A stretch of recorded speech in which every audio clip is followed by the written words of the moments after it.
बात की जाए एडवर्सिटी की तो इसके बानी हैं साद सिद्दीकी, जो कि हमारे साथ मौजूद भी होंगे, जिन्होंने पाकिस्तान और मशरक़ वस्ता में 12,000 से ज़ायद तलबा को एआई, ब्लॉकचेन और इसके अलावा वेब 3 जैसी जदीद टेक्नोलॉजी सिखाकर उन्हें रोज़गार के मौके फराहम किए हैं। तो हमारे साथ हैं साद गुफरान सिद्दीकी, सीईओ हैं एडवर्सिटी। वेलकम टू शो कहेंगे साद आपको। साद, यकीनी तौर पर बहुत बड़ी अचीवमेंट है पाकिस्तान के लिए भी और आपके लिए भी, और जिस तरह से आप ये कार खैर भी है कि उन लोगों को इसका नॉलेज फ्राहम करना जो कि आगे चल के उनके काम आ सके, और फिर जिस तरह से पाकिस्तान का नाम आपने दूसरे ममालिक में जाकर रोशन किया, किस तरह से आपको ये ख्याल आया कि ये मुनफरिद काम का बीड़ा उठाना चाहिए और ये जो पाकिस्तानी स्टार्टअप में आपका नाम एक रोशन हुआ है, उसके ऊपर भी थोड़ा सा हमें बताइएगा किस तरह से इसका ख्याल आपको आया। Thank you so much first of all for having me. मैं बानी हूँ एडवर्सिटी का, एंड एडवर्सिटी एक टेक्नोलॉजी लर्निंग प्लेटफॉर्म है। ख्याल तो बड़ा सिंपल था कि पूरी दुनिया जो है वो एआई के ऊपर जा रही है, ब्लॉकचेन के ऊपर जा रही है, इंटरनेट ऑफ थिंग्स वगैरह के ऊपर, पूरी दुनिया इसके ऊपर काम कर रही है। लेकिन जैसे जैसे टेक्नोलॉजी जो है वो आगे बढ़ती जा रही है, एक सबसे बड़ा जो इशू ये आ रहा है कि टैलेंट, जो काम करने वाले लोग हैं, जो टेक्नोलॉजिस्ट हैं, जो डेवलपर्स हैं, वो कंपनीज को मिलना बंद हो चुके हैं। पाकिस्तान में भी बहुत बड़ा प्रॉब्लम है। 90% of the companies says that they don't find the relevant people for their jobs.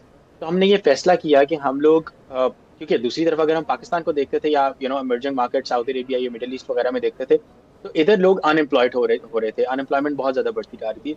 तो हमने तब सोचा एक ऐसा प्लेटफॉर्म बनाते हैं कि जहाँ पर कंपनीज आकर बताएं कि उनको कौन से स्किल सेट्स चाहिए, और हम उन जो सप्लाई साइड की गेम है उसके ऊपर जाकर उनको ट्रेन करें और इन दोनों को बस आपस में कनेक्ट कर दें। तो हमारा सिंपल सोल्यूशन ये है कि हम पाकिस्तानी स्टूडेंट्स को ट्रेन करते हैं इन द इमर्जिंग टेक्नोलॉजीज, जो कि हमें सिलिकॉन वैली बेस्ड कंपनीज या दुबई और मिडिल ईस्ट की कंपनीज बताती हैं कि जिन टेक्नोलॉजीज के अंदर उनको लोग चाहिए, and we just train them and connect them with those companies. जबरदस्त। अच्छा, आप कंपनीज के साथ भी कनेक्ट होते हैं जिनको एम्प्लॉयज चाहिए होते हैं, फिर उनकी जो डिमांड होती है उसके मुताबिक आप एम्प्लॉयज को ट्रेन करते हैं, और आप तो दोनों तरह से काम कर रहे हैं, कंपनीज को भी आप एम्प्लॉयज फ्राहम कर रहे हैं और एम्प्लॉयज को भी आप ट्रेन कर रहे हैं उस पोजीशन, उस पोस्ट के लिए। बिल्कुल। सो हम लोग अभी आज की डेट के अंदर तकरीबन 250 से ज़्यादा टेक्नोलॉजी कंपनीज के साथ लिंक्ड हैं। उन कंपनीज में जो चैट जीपीटी की ओइंग कंपनियां, ओपन एआई वो शामिल है, गूगल शामिल है, ट्यूरिंग शामिल है, फोर्टिनेट जो साइबर सिक्योरिटी की एक बहुत बड़ी कंपनी है वो शामिल है, और इस तरह से 250 से ज़्यादा कंपनीज है जो कि silicon valley, America, UK, Europe और इन रीजन्स के अंदर बैठी हुई है। और हम अपने इस पार्टनरशिप्स नेटवर्क को मजीद से मजीद स्ट्रॉन्गर करते जा रहे हैं, और उनसे हम पूछते हैं कि आपको किस स्किल सेट के अंदर चाहिए, कौन से स्किल सेट्स इमर्जिंग है, 2030 में फ्यूचर कैसा होगा।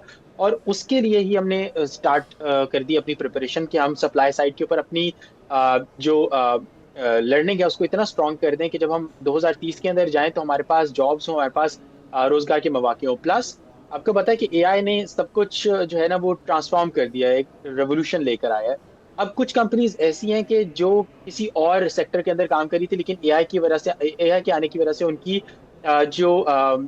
जैसे आप कहते हैं कि उनका रोल बहुत ज्यादा चेंज हो चुका है। सो उनके एम्प्लॉयज को भी हम ट्रेन करते हैं, उनके एम्प्लॉयज को, इसको कहते हैं रीस्किलिंग एंड अपस्किलिंग। सो हम उनके वो वर्कफोर्स ट्रांसफॉर्मेशन भी कर रहे हैं कि जो लोग अगर एआई वगैरह के अंदर काम नहीं कर रहे थे उनको जो है वो हम उस सेक्टर के अंदर लेकर आए। अच्छा साद, 16 ममालिक की 86 बड़ी यूनिवर्सिटीज़ को मुकाबले में पीछे छोड़ा आपने, और टॉप 4 आलमी फाइनलिस्ट टीम्स थी जिसमें आप जगह बना पाए। तो आपको अंदाज़ा था कि ये होने जा रहा है, आप इसमें लीड करने जा रहे हैं, और वो क्या चीज़ थी जिसने आपको मुनफरिद बनाया बाकी यूनिवर्सिटीज़ से? अच्छा, ये कंपटीशन एशिया का सबसे लॉन्गेस्ट रनिंग कंपटीशन है, because it is happening from the last 23 years, और पाकिस्तान कभी भी सेमीफाइनल्स में भी नहीं आया।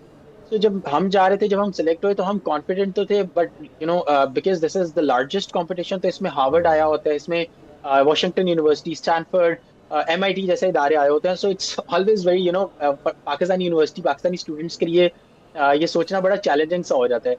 बट हमें पता था कि हमने हार्ड वर्क किया हुआ है, हमें था कि हमने अच्छे तरीके से काम किया हुआ है। सो हमने उसके ऊपर और मजीद मेहनत की, रिफाइन किया अपनी पिच को, और हम जब गए उधर तो हमने बाकी यूनिवर्सिटी से बल्कि इनफैक्ट दोस्ती भी बना ली, and although Harvard was the winner of this year as well, but we gave a tough time to Harvard University as well. This happened for the first time in the 23 years history of best of luck और इस जबरदस्त। ज़बरदस्त काविश के ऊपर, कामयाबी के ऊपर आपको एक बार फिर से मुबारकबाद। जो आप कार्य खैर कर रहे हैं, जो लोगों को हुनरमंद बना रहे हैं, उन्हें हुनर सिखा रहे हैं, ये भी एक बहुत ज़बरदस्त कारनामा है।